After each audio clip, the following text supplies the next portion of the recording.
Okay. December 26 ngayon. Merry Christmas pa din sa ating mga subscriber na lagi nakasuporta. Shout out po sa inyong lahat. Next vlog na lang po ako mag-shout out. At ingat po tayong lahat. Sana maayos po ang inyong pag-celebrate ng Christmas. Ingat po tayong lahat. At God bless po sa inyo. Gawin ko lang reaction itong si Father Ubod ulit na mukhang hindi niya nakakayanin itong administrasyon ni Bongbong Marcos o kaya si Bongbong Marcos na sa pamumuno ni Bongbong Marcos nanawagan na itong pari ng Cebu na palitan na kasi sa daming sablay nitong presidente na to, pati pari ng Katoliko ay nanawagan na palitan na kasi ang dami-dami naman daw matitino na pwedeng ipalit nitong presidente na to ngayon na kung napansin natin, ang dami niya mga sinasabi bago magpasko daw ay mayroon na makukulong. Pero wala naman. So dito to si Father Ubod na di na maintindihan itong pamumuno ni Bongbong Marcos. At ito si Father Ubod ay opposite ho ito sa isang pari din na ayaw sa mga Duterte, itong si Flaviano, na isa rin to sa mga kritiko sa mga Duterte, pero mas matindi yun kasi may background nga pagka-DICA, nag-aluminum fuel noon. So kaya itong si Father Ubod, ito na gusto ko dito, hindi lang sa Maki Duterte to siya, mahalata naman na talaga, kaya lang iba naman talaga to siyang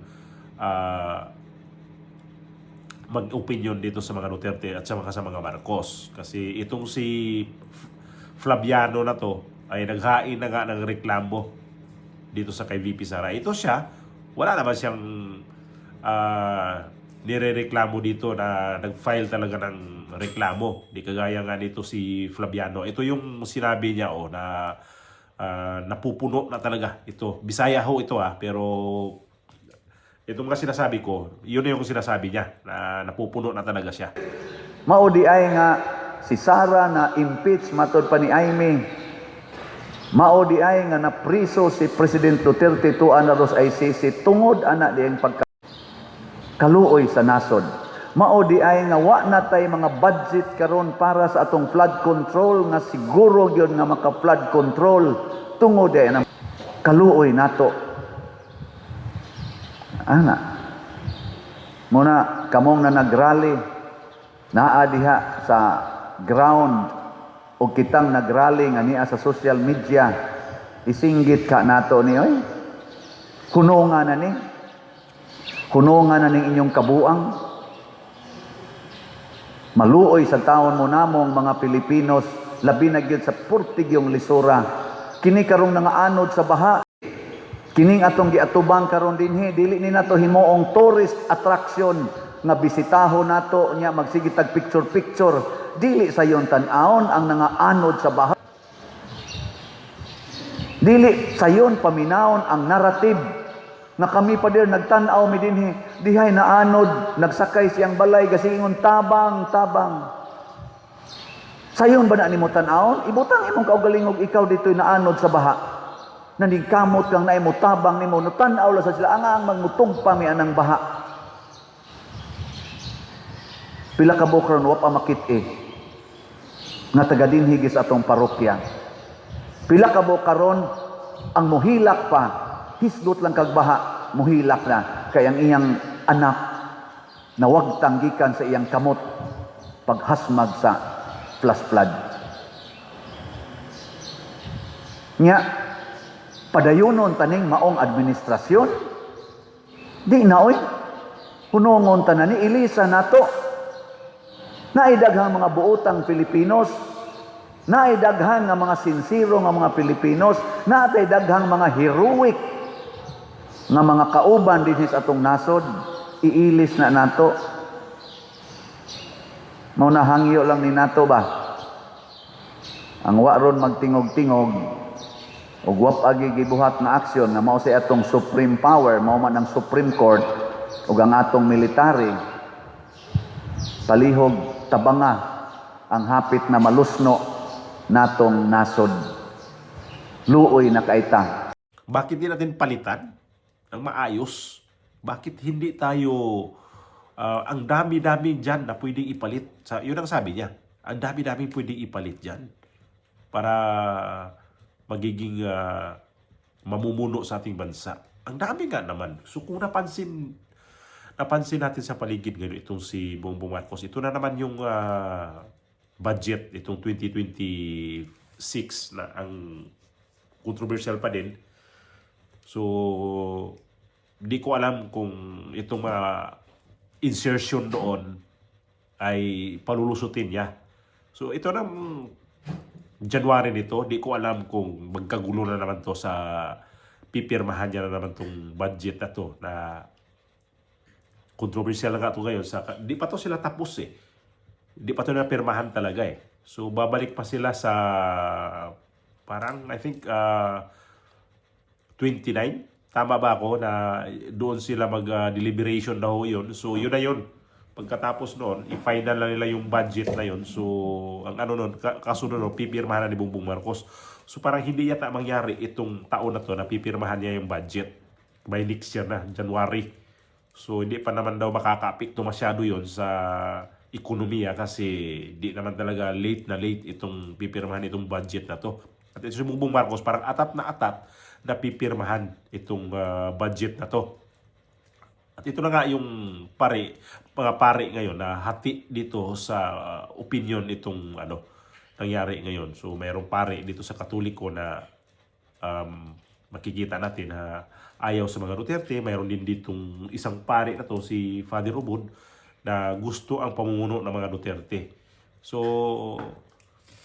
sa Katoliko, ito yung sinasabi ko, hindi ka talaga solid ang kanilang pagsuporta dito sa pamumuno ngayon kasi lalo dyan sa Cebu o sa Visayas at sa Mindanao, ang mga pare dyan karamihan, parang mga tao rin dyan ang bumubuto talaga na ayaw nila sa kay Bongbong Marcos. Pero parting Luzon, kung makikita natin, mapapansin natin na mayroon pang isang pare dyan, bukod dito kay Flaviano, mayroon pa isang pare dyan na kalbo na ayaw rin dyan sa mga Duterte. Yan yung isa sa mga sumisigaw din sa kalye, nagrarally din yan.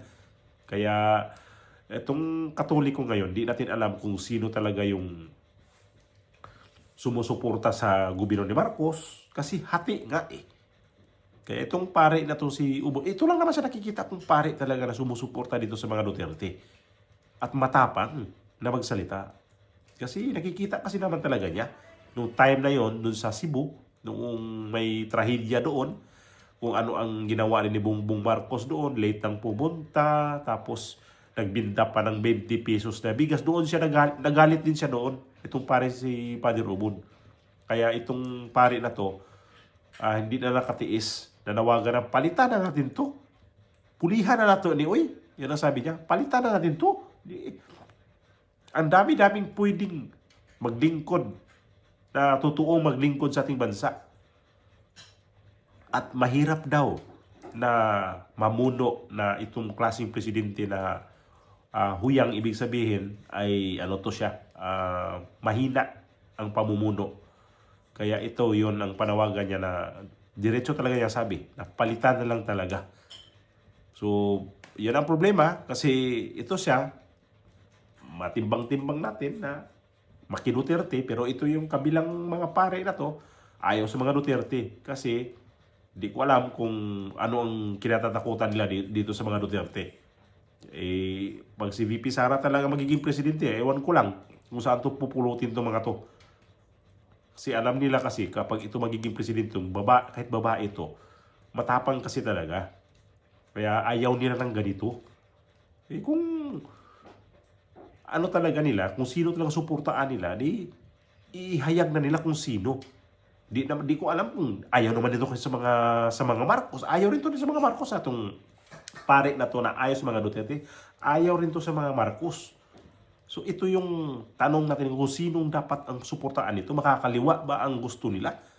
O gusto nila i-control ang gobyerno na kapag umupo na sila ang mag-control sa gobyerno, hindi yung gobyerno na i-control ang mga tao. Yan ang gusto nitong mga pare na to eh. Na ba, ang hinihingi lang nila dito ay kailangan talaga nila na pakinggan sila. Mali-mali na nga eh. Mali-mali na yung mga panawagan nitong ibang pare eh. Yung isang pare nga dyan, yung si Flaviano, ang dami mga sinasabi patungkol dito kay VP Sara. May halo ng panira itong nangyari kay Cabral na nangyari doon sa Baguio. Ang pinagbintangan niya noon si Sara Duterte. So matino ba yan? Kaya sabi ko, nahawa na siya sa kanyang mga nakapaligid talaga sa kanya. Saka, ang isa pa, itong pare na to, alam naman natin kung anong ginagawa niya noon, andyan pa sa kanyang utak na nakaugat pa rin doon. Nandoon pa rin sa kanyang laman ng utak niya, yung ginagawa niya noon. Kasi, ayaw niya makabalik ang mga Duterte, baka tatamaan to. Kasi baka i-herpulikil to. Ako. Tapos to si Flaviano. Kaya ayaw na ayaw to sa mga Duterte. Itong pare na tong si Father Ubod, wala naman itong ginawa siya. Okay lang sa kanya kung babalik ang mga Duterte. Wala siyang pakialam nun. Wala siyang tinatago eh. Kaya na itong pareng isa, itong si Flaviano, alam na natin, hanggang ngayon yan, gumagamit pa rin yan siya. Kaya takot na takot. Paano kung ano nga yan? I-testing yan siya. Mga ano. So, ang mga ibang mga kaparian yan, mapahiya pa sa kanya.